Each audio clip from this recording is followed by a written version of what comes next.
Assalamualaikum warahmatullahi wabarakatuh. Bapak Ibu sekalian, sahabat bahagia sekalian, semua bertemu dengan saya lagi. Saya doakan selalu diberikan kesehatan, kebahagiaan, rezeki yang melimpah ruah halal barokah oleh Allah Subhanahu wa taala.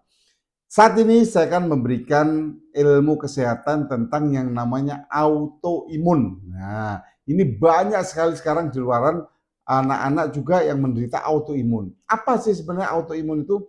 Jadi autoimun itu sebenarnya suatu kondisi ketika sistem kekebalan kita atau imun tubuh kita itu tidak mengenali atau berbalik menyerang sel-sel dan jaringan tubuh kita.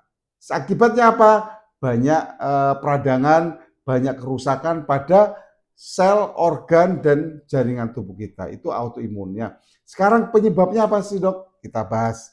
Penyebab autoimun bisa karena genetik ya.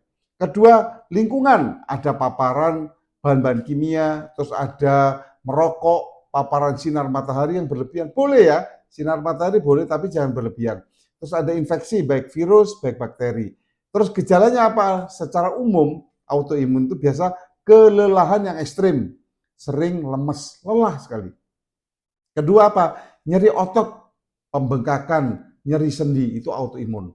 Terus ketiga ada ruam di kulit. Biasanya ada keluaran kelainan-kelainan kulit ya. Terus ada demam ringan, tapi hilang timbul demam itu. Terus ada gangguan pencernaan seperti diare kronis.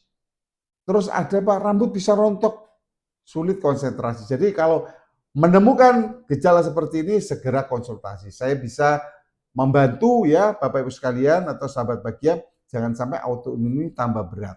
Apa jenis-jenis autoimun? Jenis autoimun satu yang paling berat adalah SLE yaitu lupus erythematosus systemic. Ini adalah autoimun yang biasanya gejalanya hampir dirangkap semua. Ya, hati-hati menyerang apa? Seluruh tubuh kita. Bisa organ-organ ginjal, paru, otak, kulit, sendi-sendi dihajar semua. Gejalanya pasti demam, nyeri sendi, ruang kulit, mudah lelah dan rambut rontok. Ini yang jenis SLE. Komplikasinya apa dok? Pasti gagal ginjal, stroke, peradangan jantung, terus kematian bila tidak terkontrol dengan baik. Ngeri ya. Itu SLE. Yang kedua, yang nggak turun, namanya vaskulitis autoimun. Vaskulitis adalah kelainan pembuluh darah. Jadi nanti baik tangan atau kakinya itu merah-merah, bintik-bintik merah. Padahal itu adalah kelainan pembuluh darahnya. Bisa demam, bisa nyeri juga ya, berat badan bisa turun, terus bisa terjadi apa? Sesak napas. Itu bisa gejala-gejalanya. Komplikasinya dok, komplikasinya pasti stroke ya, stroke, serangan jantung, terus gagal ginjal kronis, terus organ-organ yang sakit itu bisa permanen. Itulah autoimun itu seperti itu ya. Yang ketiga apa? Jenis autoimun yang dinamakan skleroderma sistemik. Skleroderma itu pasti dia itu menyerang apa? Menyerang kulit dan organ dalam tubuh kita. Akibat apa? Ada jaringan parutnya. Gejalanya kulit terasa tebal, terasa keras, dan sulit penelan karena semua otot-ototnya itu terjadi ketegangan ya. Terus apa komplikasinya skleroderma dok? Bisa fibrosis paru, sesak ya, terus gagal jantung, hipertensi paru, ngeri sekali. Yang keempat apa dok? Keempat itu yang dinamakan dermatomiositis. Nah, ini menyerang otot juga. Gejalanya apa? Pasti ototnya lemah, sakit dan sulit buat jalan, bisa-bisa komplikasinya nanti terjadi kelumpuhan. Jadi penting sekali. Terus ada kelima apa namanya? Multiple sclerosis. Nah, ini sistem saraf pusatnya yang kena ya. Gejalanya gangguan penglihatan, kesemutan, ingat kalau sudah ada kesemutan berkepanjangan cepat dikontrol.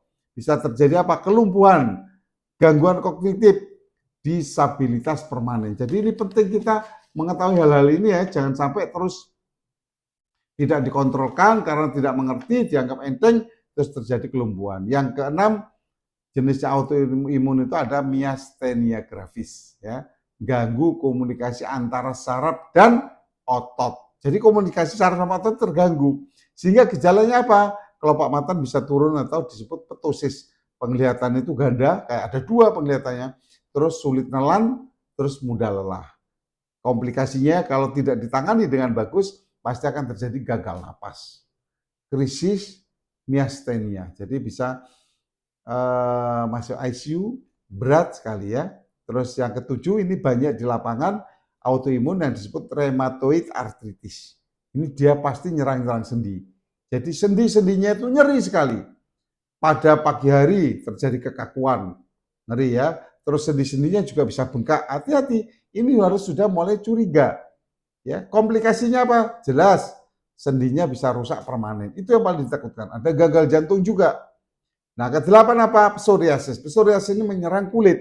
Jadi nanti kulitnya itu bisa gatal, bisa nyeri, ya, bersisik, ya, karena kerusakan sendi-sendi, gangguan metabolik juga pada psoriasis ini. Kemudian ada penyakit Crohn. Kalau penyakit Crohn hubungannya dengan pencernaan. Hati-hati, penyakit Crohn ini biasanya yang suka diare, terus-terusan, nyeri perut, BAB kadang-kadang berdarah, hati-hati. Apa komplikasinya? Pasti sumbatan usus, perforasi usus atau ususnya jebol, hati-hati. Terus ada namanya Hashimoto tiroiditis. Nah, ini kayak penuhnya orang Jepang, makanya dikasih tahu Hashimoto.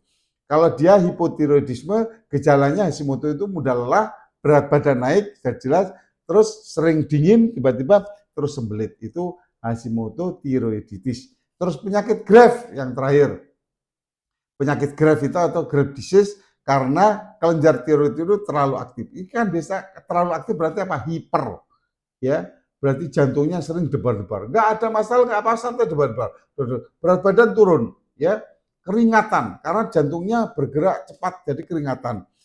Gagal irama jantung itu komplikasinya. Jadi terus bisa krisis.